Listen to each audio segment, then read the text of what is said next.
It is about 11:20 on Sunday.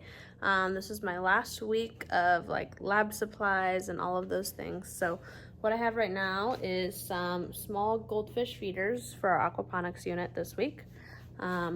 We have well, they're technically dwarf marigolds for the aquaponics project. And then I got these guys back here for my plant ID. That's what the kids are doing for their final in horticulture, and there's a few plants that I've been wanting but I haven't gotten, and so the kids have only seen in pictures, and I want to have them in the greenhouse, so I got a couple of those today.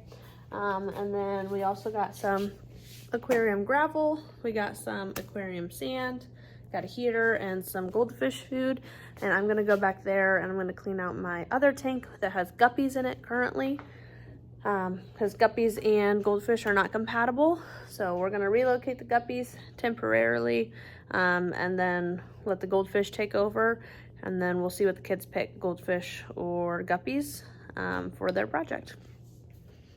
Step 1, clean off the counter. Step 2, something to siphon with to get the water into the sink out of the tank. 3 is going to be get guppies out of there and into a new home, which for now is going to be a vase. And then I have to move this with the water in it and slide it all the way over here so that's close enough to the sink that we can actually get it filled and emptied and stuff.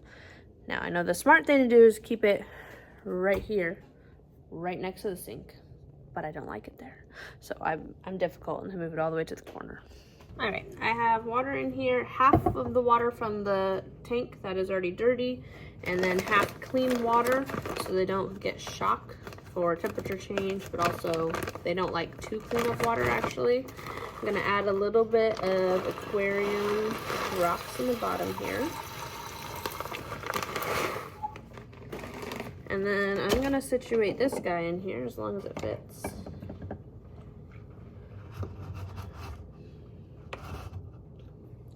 Give them something to kind of hang out with. Now this is not ideal, but this is only going to be for a couple days, so they'll be okay for a couple days like this.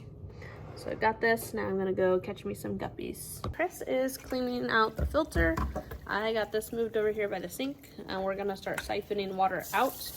Once we get most of the water out, then we will take an opportunity to clean the rocks and dump it, but it's just way too heavy to even attempt to move it or dump it like it is right now. And over here is dumping out what's left. And my guppies, we decided not to put the pineapple in there. We're just going to keep them how they are. They have more room to swim around right now. Next steps is going to be filling this and putting some water conditioner in it, which I have some down here. This is what I use. And it works pretty good. You just need a capful per 10 gallons, so about 2.5 capfuls for my tank. Once we get that set up and the rocks cleaned, then we will get back with you.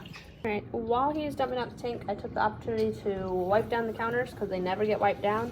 And I have all of these air lines that we don't use because we have an updated filter that does the aeration for us.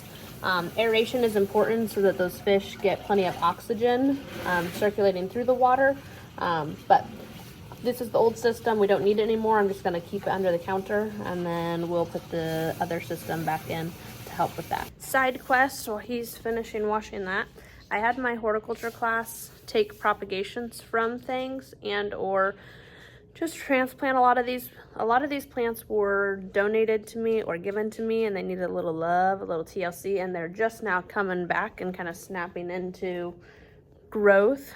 So, for example, my snake plant was wonderful. When we had a couple kids take some propagations and starts off with them a month or 2 ago now, and now we have, these are new guys. This is his own plant, this is his own plant, this is his own plant, and we got 3 little babies in here trying to start as well.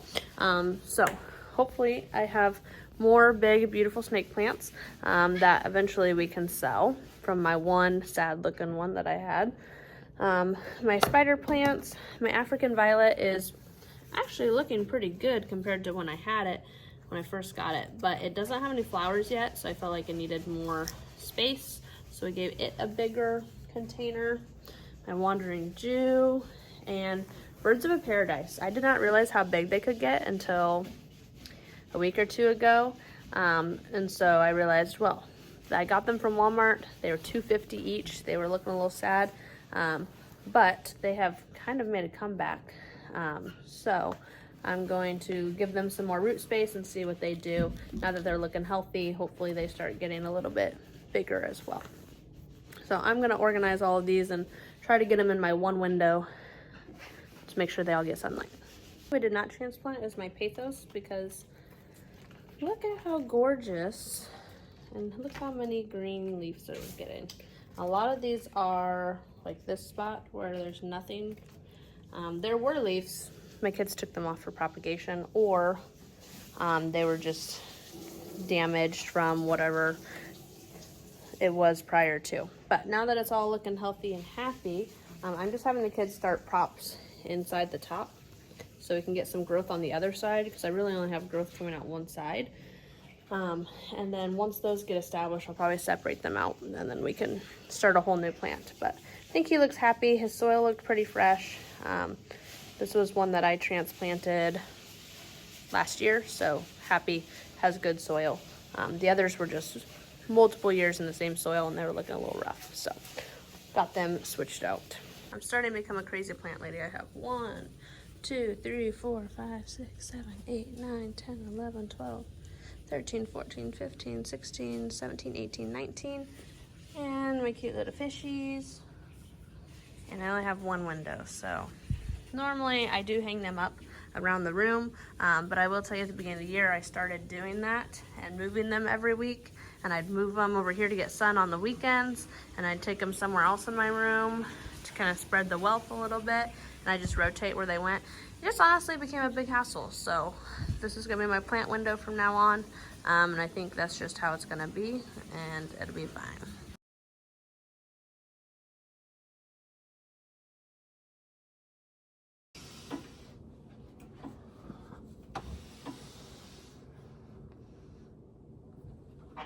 Alright, so we got it moved back into place, and now I'm gonna plug in our pump.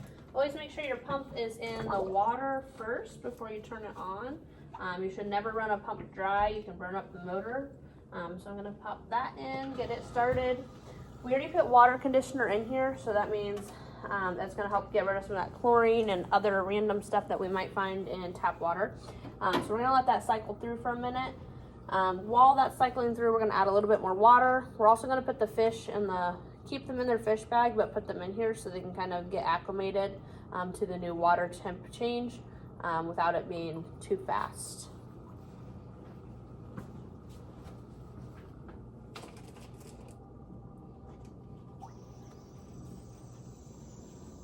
So I'm gonna go ahead and set these guys in here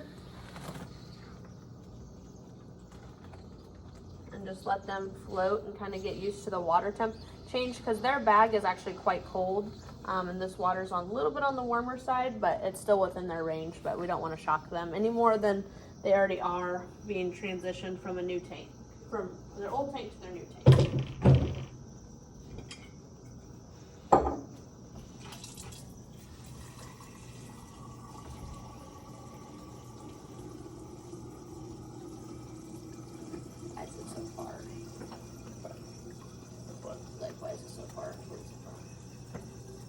I like to push it pretty much against the wall. So we use every bit of counter space we can in here. No, I don't want it. Oh no, this is leaking. I saw that.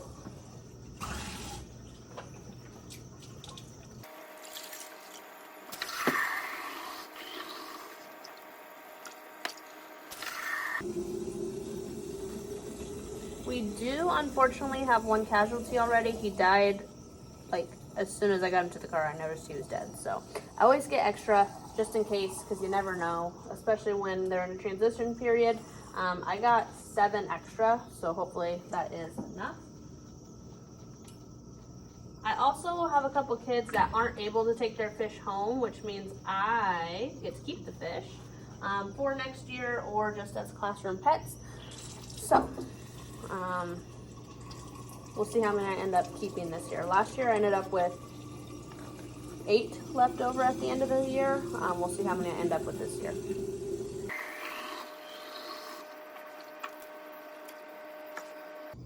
All right, time to release these little guys into the water. Kind of let them go at their own pace. Some will jump right out. Others take a little while to really figure out how the heck they're supposed to get out of the bag. But I just let them transition whenever they're ready. No rush.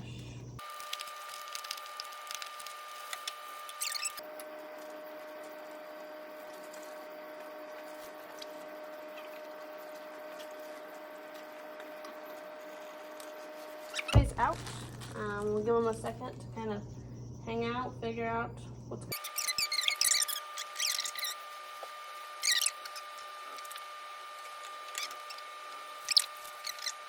5 casualties, that means I have 2 extra, and we'll see if anybody else decides they're not gonna make it either.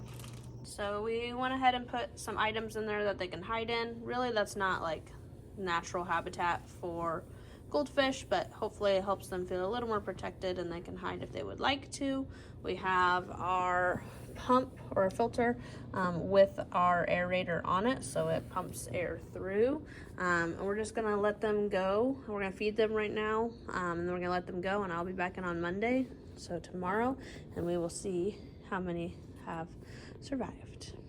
One tip for keeping fishies alive is not overfeeding them, not because they'll eat too much, but because their tank will get dirtier faster, and the extra food and the extra waste from them turns into ammonia, and that's what actually kills them a lot of times. So kids are making aquaponics this week, and I'll tell you a little bit more about it, but essentially not overfeeding is one of the biggest things that you can do to help keep your fish alive longer, and you have to clean their fish tank a lot less.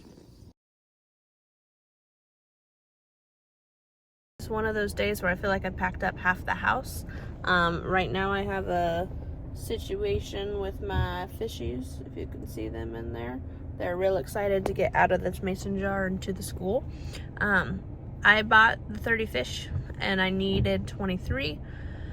I also have 5 guppies currently at the school, and I'll show you when I get there, but 13 of my goldfish died. 5 were dead when I put them in the tank, and then 7 died overnight. I think it's due to stress, but also they've been through a lot of ups and downs. They got a new tank at the pet store, they got a new tank when they came to me, and I think just some of that transition time was hard for some of them, and maybe some of them weren't the strongest and the healthiest to begin with. So they are feeder fish, so they're meant to be 8. So I didn't expect it to be that great, but they're only 29 cents each, so lucky for me. I can go get more, but I'm gonna try to use the guppies that I have from last semester here at home to fill in the gaps, and hopefully nobody else died overnight, so we have enough. Currently smells like dead fish in my room, and I'll show you why in a second. I'm gonna go ahead and transfer these guys in with their other guppy friends. I've already had 2 kids take some guppies, so I only got 1 in here that's alive and 2 that are in here. And their roots of their marigold. Here is another system. And then another guy in here. All of them seem pretty happy. I don't know if this guy's alive. He is. This guy's happy. And this one doesn't have a fish yet. Now, as far as the tank goes, this guy's hanging on, but he doesn't really look that good to me. And this guy's got his tail stuck in the filter, which probably means he's dead. I'm finding that this filter seems fine for my guppies, but it's almost too strong for the goldfish, which is interesting, because this is the second one that I've seen get stuck, and the last one that got stuck yesterday, he wasn't even dead, he just kept getting his tail stuck in it. All right. right, everybody's settled in. I got the minnows in there and the big guys. I also put a heater in today. Not that they really need it now, but never hurts. Keep the water temp what it should be, keep them happy. But we will check in the morning and see how everybody's doing. All right, most everybody is looking happy and healthy. I do have 2 casualties, and I've never had this before. While I'm here, a fish jumped out last night, and unfortunately he did not make it. Usually it's when they're stressed. Getting in a new environment, new friends, all of that can be stressful. Water level too low, there's a lot of reasons why they would, or trying to escape other fish. However, he is the biggest one out of all of them, so I'm not convinced that's the case. But 3 dead, the rest look happy and healthy, so I think that's pretty good odds. Seeing what I see at the pet store, like I said, these are feeder fish, so they're not meant or built for longevity. Baby fishies.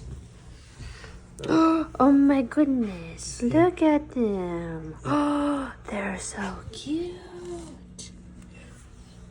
They're hiding.